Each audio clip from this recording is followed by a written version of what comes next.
Well, welcome everyone to the new Culligan Theater. So it was so nice of them to allow us to host this event tonight, literary readings for the new issue of Catamaran Literary Reader, our winter issue. And I think it's really special to have a venue like this with lighting and beautiful acoustics and wonderful chairs for everyone to sit in, and no espresso machines or bookstore cash registers or anything going on to distract you from the authors and the poets reading. And so, because the venue is so beautiful, we decided to take it up a little bit, and we're going to add acting and violin playing and make it a little theatrical for Catamaran on stage tonight. Tonight we have our first reader is Jacqueline Berger. She's a poet in the magazine. That will be followed by Marion DuBois-Whiteson, fiction author, followed by Abby Hood, a fiction author who's come down from Los Angeles to be with us tonight. And then Rowan O'Neill, who has done a nonfiction piece and is also a violinist, will follow Abby. And then we were thinking of an intermission, but we're going to go right into our staging of Octavio Solis' fiction piece with actors. So it should be a fun event tonight. And just to let you know, if you're planning, the Art Bar Cafe is also open late tonight if you want to stay. And we're all going to go, some of us are going there after. If you do want to stay, I just want to say this so I don't forget. The theater has a little parking lot of its own that some of you might have parked in, but they're going to close that after our literary event is over. So you would just need to move your car to the other tannery parking lot if you would like to stay and visit after the show. All right. So I'd like to first welcome Jacqueline Berger. She's the author of 3 books of poetry: The Gift That Arrives Broken, which was the winner of the Autumn House Poetry Prize; Things That Burn, which won the Aga Shahid Ali Prize from University of Utah Press; and Mythologies of Danger, which was the winner of the Blue Stem Award and the Bay Area Book Reviewers Award. Her poetry has also appeared in numerous journals, including the Iowa Review, River Styx, and New Millennium Writings. She teaches creative writing and directs the graduate program in English at Notre Dame de Namur University in Belmont. And she was born and raised in Los Angeles and now lives in San Francisco with her husband. Please welcome Jacqueline Berger.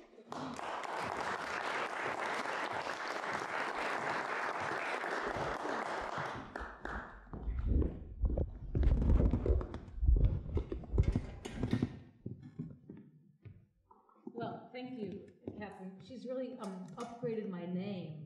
I wish it were Jacqueline Berger.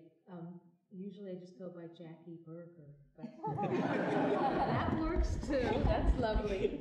So what I thought I would do was I thought I would read 4 poems.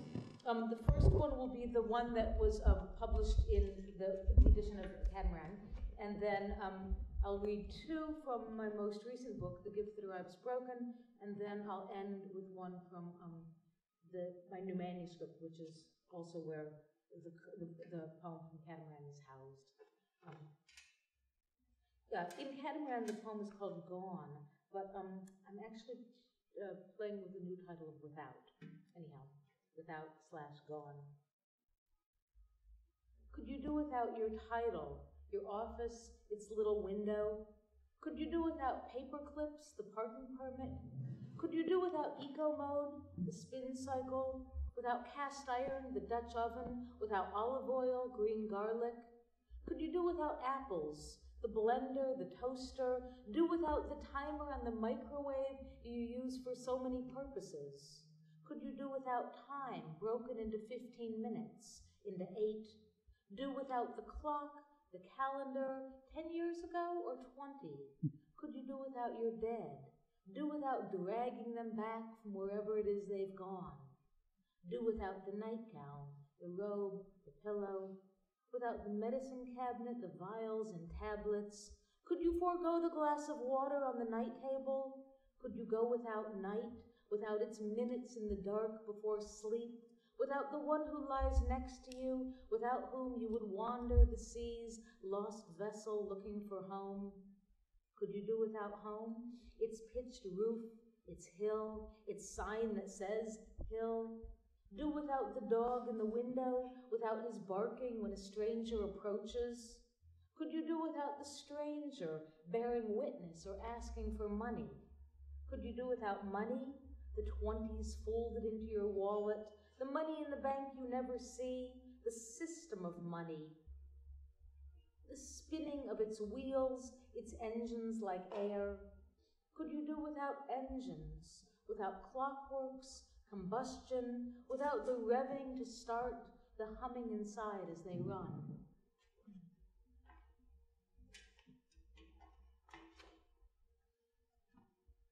So I'm going to read two poems from, as I said, my most recent book.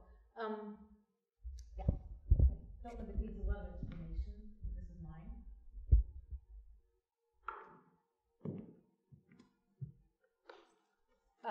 So the first poem I'm going to read from the book is called The Routine After 40.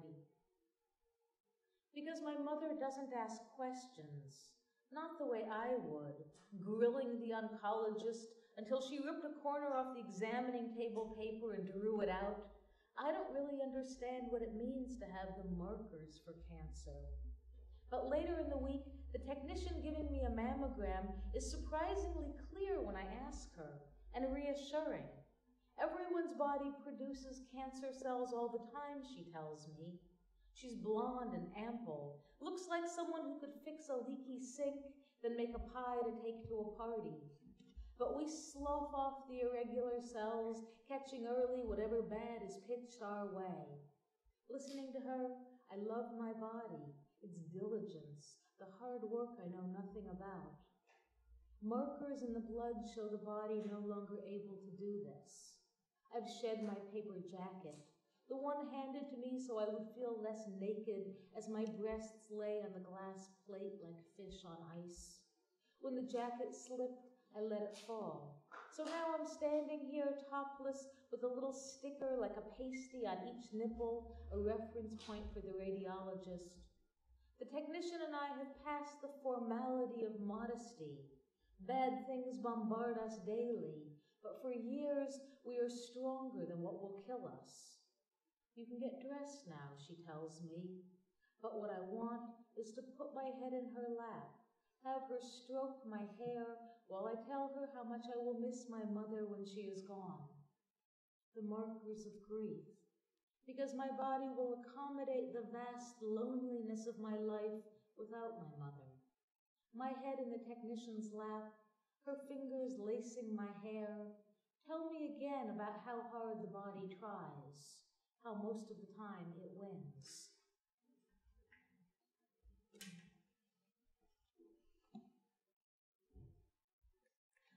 So the second poem that I'm going to read from the book is called Gin, and this was a poem actually that was featured on the Writer's Almanac, so you can hear Garrison Keillor reading it as well.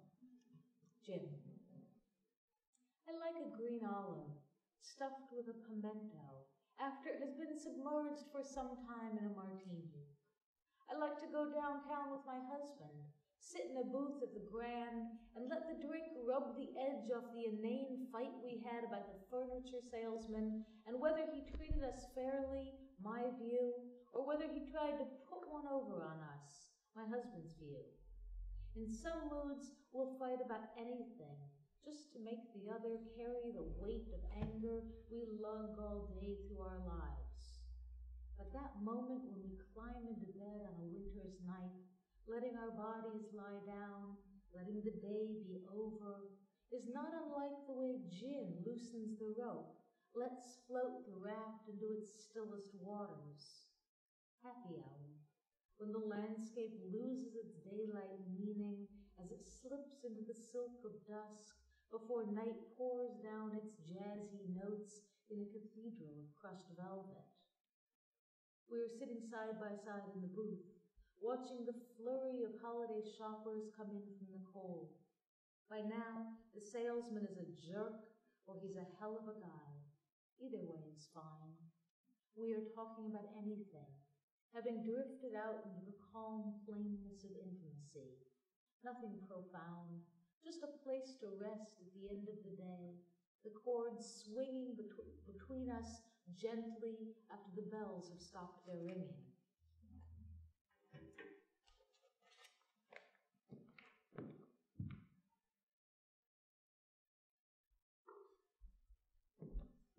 And I will end with a poem, as I said, from the new manuscript.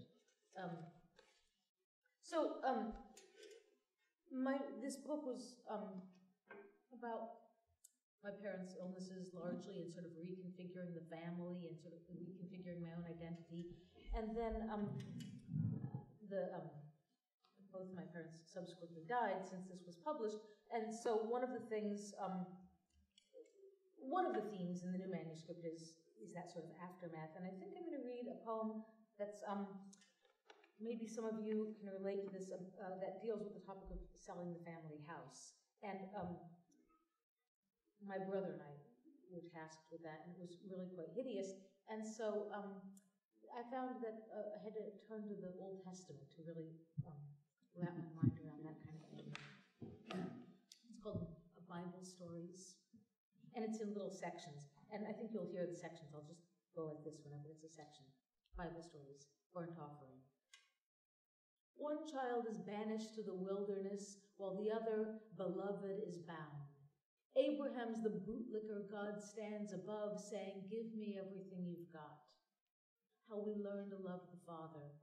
In some versions, he's a rager, throwing his fist or hurling bottles that break half full against the wall, spilling their guts in beery streams.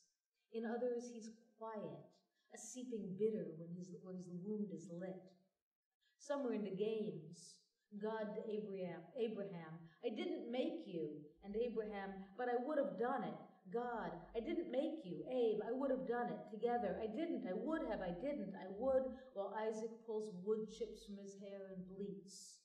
Loyalty is best served with a knife in one hand, a match in the other. Blindfold your children before you tie them to the stake. The birthright. And I said unto my brother, "Let me have, I pray thee, some from your plate, for I am faint with hunger. I am the older by a matter of minutes." And he said, "Sell me first your birthright." And I did. Over a meal of cold lentils, what fire between us grew. Mama's boy. Dad's gone blind and maybe daft. In my dime store beard, he takes me for my brother, and I play him for a fool. Bless me, Father, for I'm your firstborn and your favorite. Mom's in the corner nodding, pretending she can't see. In the presence of the gods. It's the parents who turn their children into pawns and move them bodily across the board. It's the marriage everyone is playing for. Afterlife. In some families, you have to murder to feel your rage, and no one is harder to kill than the dead.